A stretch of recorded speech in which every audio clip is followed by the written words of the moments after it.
First and foremost, Connor, congratulations on the cover of EA Sports. And I'll turn this press conference over to you, sir. Thank you so much, everyone, for coming here. I'd like to thank, on behalf of myself and the promotion, thank all the media members for all the work that they put in. We are extremely grateful. Tonight was a phenomenal night. $10.1 million gate, the highest pay-per-view of the year. We done it again. It's been a great year for myself, my team, my family, the promotion. I'd like to congratulate the UFC, everyone at the UFC that puts in all the hard work behind the scenes. Again, extremely grateful. Any questions? Yeah, Connor. Yeah. Over here. Where? Right here. Yeah. How are you, sir? How are you? Good. Congratulations. Thank you. I was asking you on Thursday about his right hand. Yeah. Can I tell you what you told me? I said his right hand would get him into trouble. It's the shot I predicted. I said he'd overload on his right hand. I said I'd slip. I said I'd bang the left hook. And that's what happened. Word for word, you said, I felt when we stared down, I felt his right hand was twitching, which was a subtle tell for me. He is ready to unload that right hand, and I feel that could be a downfall for him. If he lets that right hand go, I will not be there. I simply enter the way I enter, and that is enough. They either overextend or they shrink away, but either way, it is not good for them. I will create traps and dead space inside that octagon, and I will walk him into that dead space, but all of a sudden, he will be in danger. How do you do that? How do you predict these if things? you can see it here, and you have the courage enough to speak it, it will happen. So I see these shots, I see these sequences, and I don't shy away from them. A lot of times people believe in certain things, but they keep to themselves. They don't put it out there. If you truly believe in it, if you become vocal with it, you are creating that law of attraction, and it will become reality. I knew he would overextend, and I knew I'd catch him. So Mystic Mac strikes again. The other thing we talked about was innovation, and about the idea that something will go as far as it can go, and it will sort of get to an end, and everything will be the same, and then somebody will have to innovate and change that. Was he the best taxi in the world, and are you Uber? Now, you know, Jose has been a phenomenal champion. It would have been nice if the contest had stretched out a little bit longer, just for all it's been through. But I still feel the same process would have happened. Timing beats speed, precision beats power, and that's it. So, I respect Jose. I wish him well. But now we are on to the next chapter. And last question, Connor. Is the new thing that you're innovating just some kind of... How do I look up here, first of all? Yeah, you look good, sir. I think it suits me, right? I think I look good up here. And are you innovating a weird combination of confidence and movement?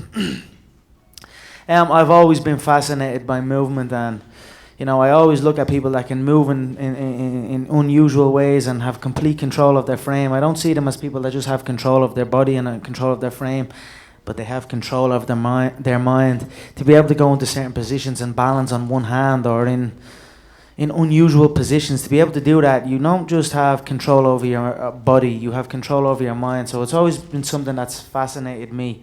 And I've always been learning and trying to implement different forms of movement and variety into my game. We brought in Mr. Ido Portal this week, fight week. He came maybe a month ago. We trained for a couple of days, but then fight week was perfect because the hard training is done. It's about entering the contest fresh, your body supple and free. Fight week is not about... It's already a stressful week. It's already a lot of struggle in fight week, but you must make it as least amount of that as possible. So bringing Ido in this week was phenomenal. It recentered the mind. It changed training. It was movement based. There was no contact. When I woke up today, I didn't wake up and say, I didn't wake up and my brain wasn't telling me that my foot is sore or something. You know, that's what a lot of times happens to these fighters. They come in and say, when they wake up on the day of the fight and their brain is instantly telling them about their elbow or about their knee or about their ankle or something's wrong with them. This time I woke up and there was absolutely nothing wrong. I was like, I felt free, in control and free. Question over here, Connor, to your right. There you go. How are you? Very good. Congratulations, of course, on a phenomenal victory. You predicted a first-round knockout, and obviously that happened. But in your wildest imagination, did you imagine it would be one punch, that quickly? Did you have any scenario in your head where it would play out like that? Yeah, many times. It's not the first time I've done that. I have a 4-second KO on my resume. Now I have a 13-second. I also have a 16-second. I have many early stoppage wins. I feel I have the shots, and I have the timing, and I have the precision. And again, with these small gloves, and with the correct amount of force and the correct timing, the human chin can't take it. So that was, I said, 1 round. He is the pound. He was currently the pound for pound #1 fighter on the roster, undefeated in 10 years, the company's only featherweight champion. Who comes in and predicts 1 round KOs? I did, and I did. Do you think, if this fight had gone the full 1 round, and let's say there were some good exchanges, maybe he got you with a couple shots, even a first-round fight, you could say we justify an immediate rematch. Do you feel like you will see Jose again, or do you feel like this may be the last time you see him? That's on him. That's up to him what way he goes about his next step. I feel maybe he could take a step back, recenter himself, take all that.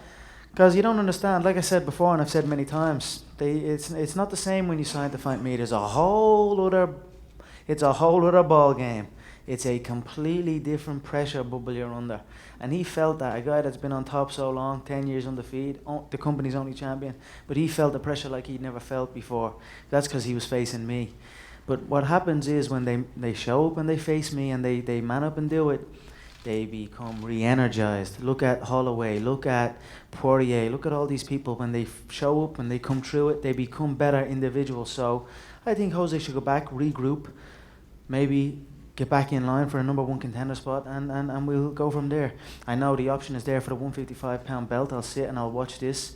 The options are there now. The options are building. We've got Frankie, who had a good win last night. That could be for the featherweight belt. Maybe Jose rematch or 155-pound strap. So I enjoy options. Options are a good thing in the fight game. Your coach, John Kavanaugh, that's a perfect segue to my next question, said that, this was the last time you were going to cut to featherweight. It is a big cut for you, and you were interested. And Dana said if you want that lightweight title fight, if you go up, you could have it. Where do you have a preference? How bad is that cut? How bad was the cut this time, and does that? I giggle all the time because every time I step on that scales and I step off the scales, everyone's like, it's the worst I've ever seen him. He better rehydrate corrector. He's in a hell of a lot of trouble. Don't get me wrong. It's a tough weight cut. But tell me one time I've missed it. Tell me one time I've not showed up the next day fresh. You know what I mean? Everyone up there on that stage that makes weight is not in the freshest of states. You know what I mean? This is the business. But this time around, although it was tough, I'd done it professionally. I cut no corners. I had a guy in that was helping me with the structure of it, and I trusted in the structure and in the plan, and the weight came on me. Is it easy? No, but I get it done like a professional. So although I said I would not, I wasn't considering leaving the featherweight division for good, because I am the unified world champion. This is my division. I say what I do now. So maybe I feel there's a couple of contenders in the mix.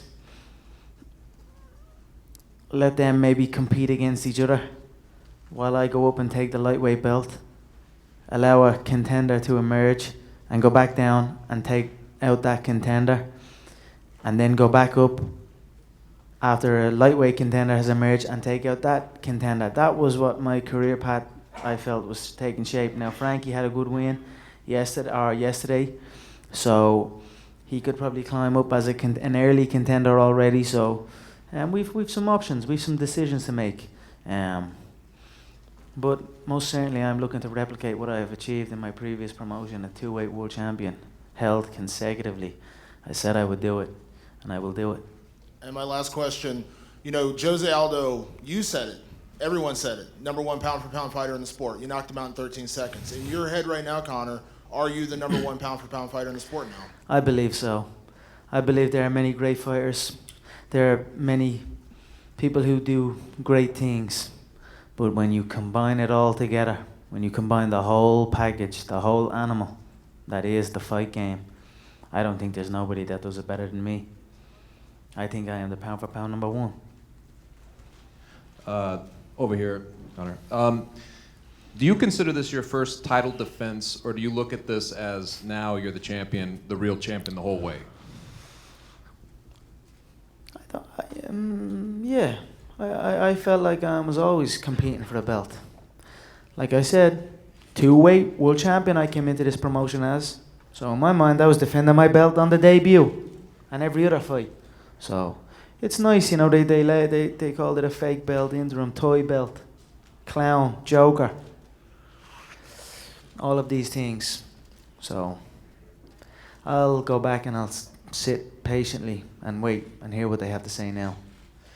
And the last thing I was going to ask you is there any obligation that you feel, I guess? You came in and you sort of galvanized this division and really made it, I think, what it is now. And now that you've beaten Jose and you're the guy and in the crosshairs of anybody coming up, and especially like Frankie, do you feel an obligation at this point on any level to kind of stick around for a little bit, or is it? I tell you one thing that won't be happening.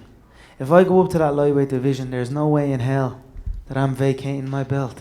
That's not happening.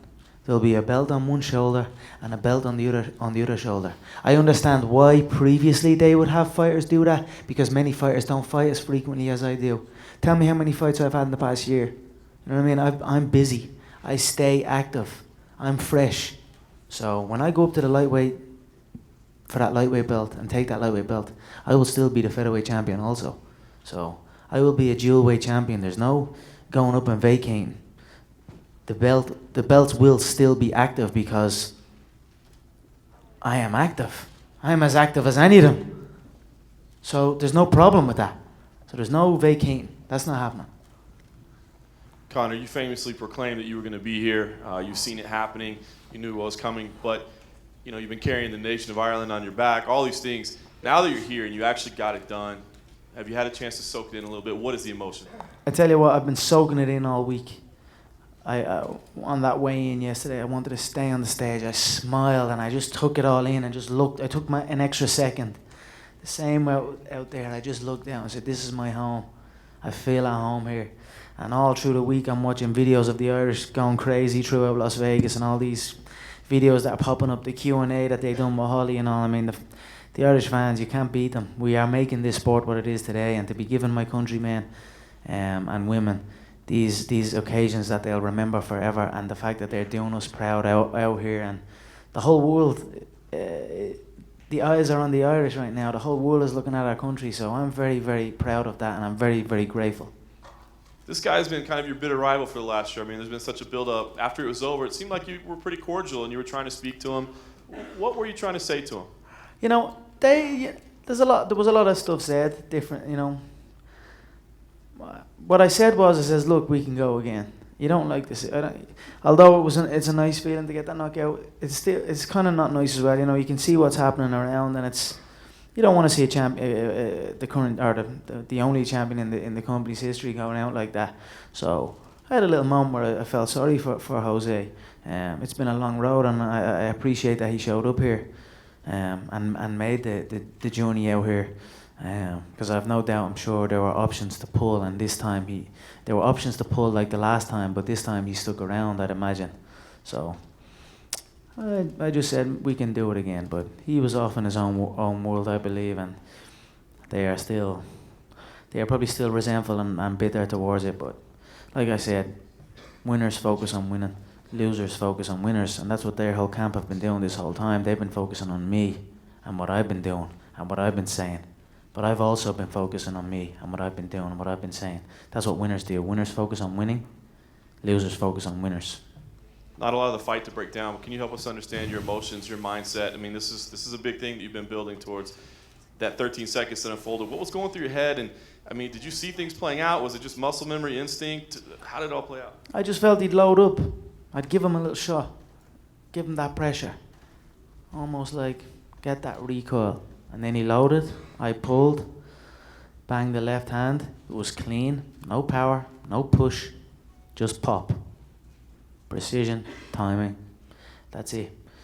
You fall into a shot like that, you go sleep.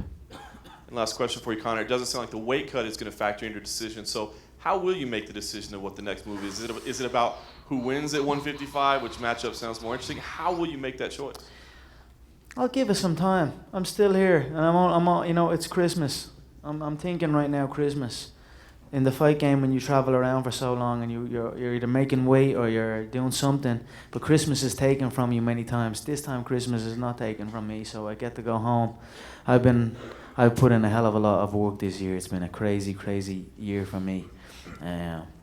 So I'm looking forward to going home, building a Christmas tree with my girlfriend, spending time with my family, eating some good food, and let the plan form. It will form before me, so I'll keep my ear to the ground and see what people are interested in the most and make a decision then.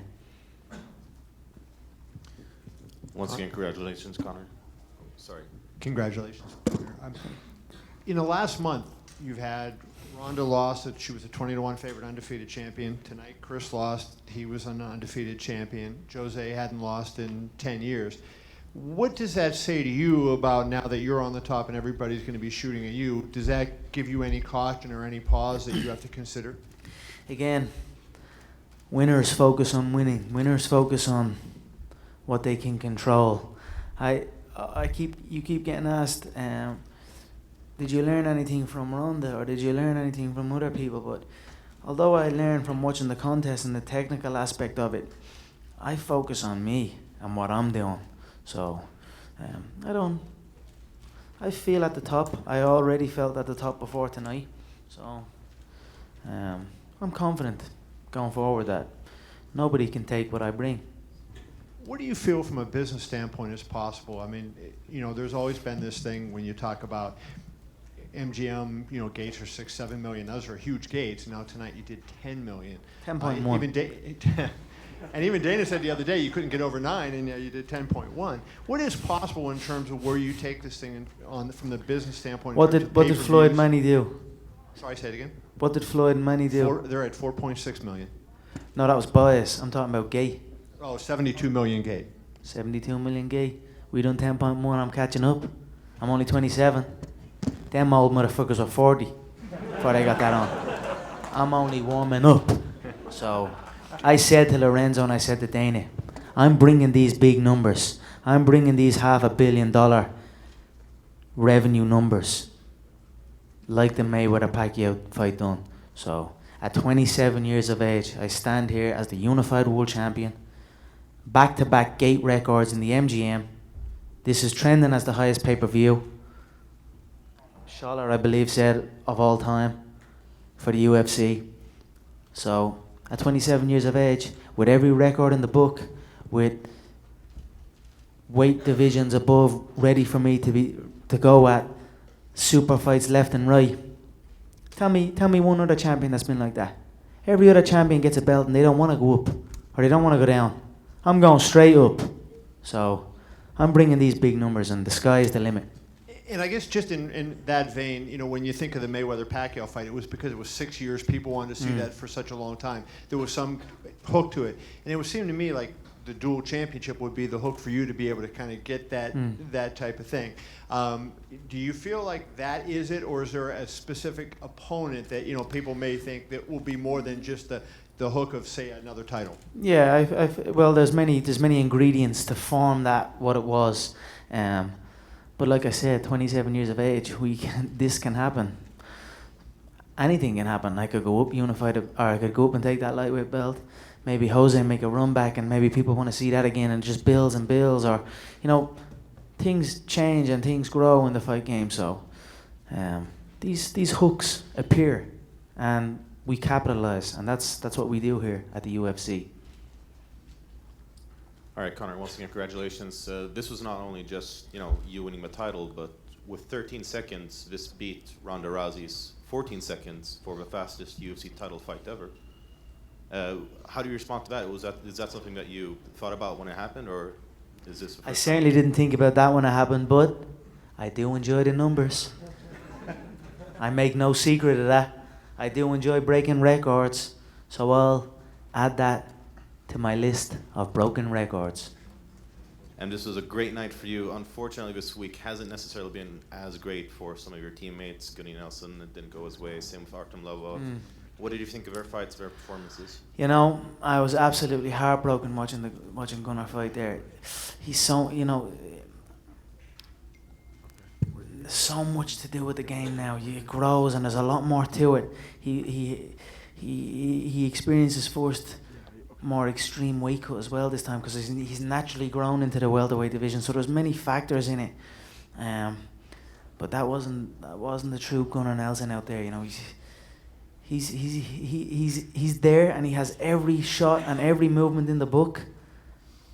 It's coming. It's coming for Gunnar. It was very, very sad to watch that. You have to give respect to Demian Maia.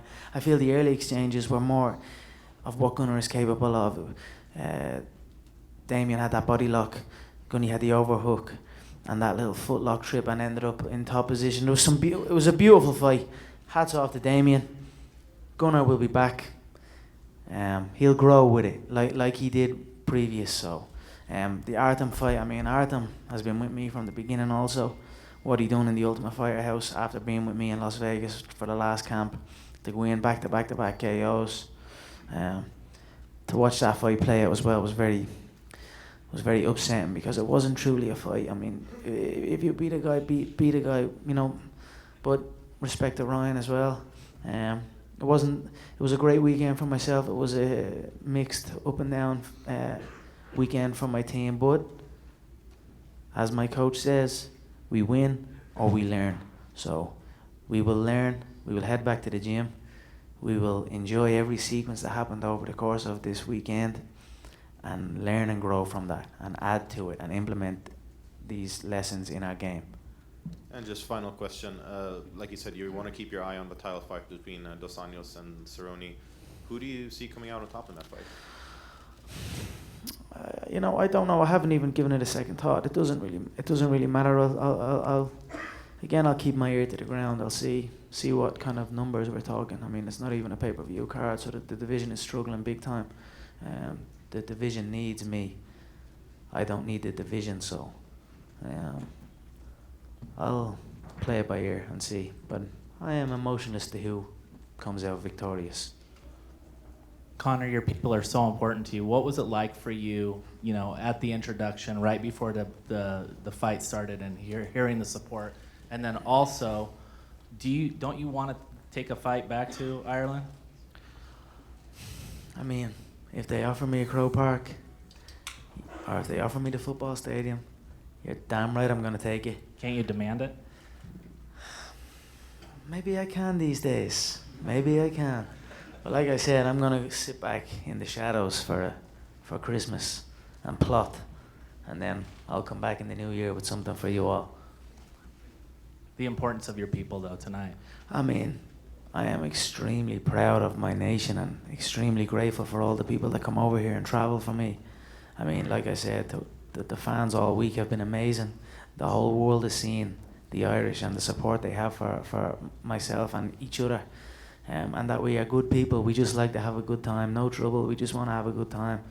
And it's great to see my nation on the map. So I am very proud of that. Thanks again for everything. Thank you. Okay, last question. Conor mentioned the fans from Ireland several times. What do you think the strip's going to be like tonight, and how do you plan to celebrate? The strip will be green, white, and orange, my friend. I have an after party now at the SLS, so I'm going to go have some steak with my family, a little bit of food, and then I'm going to celebrate with my fans who are at the after party. A little drink or two, and then just rest for the night, and then see what tomorrow brings. But it's been a great year for myself, the promotion. I'd like to congratulate and thank everyone involved, and I'll see you again in the new year. Thank you so much.